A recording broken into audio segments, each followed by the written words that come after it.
தென் இந்தியாவின் கண் என்று அழைக்கப்படும் வரலாற்று சிறப்புமிக்க இடமான செஞ்சிக்கோட்டையை பற்றி தான் இந்த வீடியோவில் பார்க்க போகிறோம்.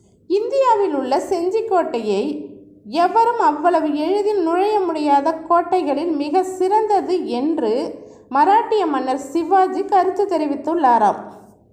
சோழர்களால் சிங்கவர நாடு என்றும் 1614 வாழ்ந்த கிண்ட் என்பவர் ஐரோப்பாவில் உள்ள ஆம்ஸ்டர்டாம் மலை போல் உள்ளது என்றும் கூறியுள்ளார்கள்.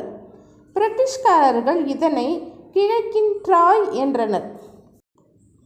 விஜயநகர இந்து அரசர்கள், நாயக்கர் மன்னர்கள், பீஜப்பூரின் முஸ்லிம் அரசர்கள், 1750 பிரெஞ்சுக்காரர்களும் செஞ்சியை ஆட்சி செய்து இருந்தாலும் 1714 ஜனவரி மாதம் முதல் அக்டோபர் மாதம் வரை வெறும் 10 மாதங்கள் மட்டுமே ஆட்சி செய்த தேசிங்க ராஜா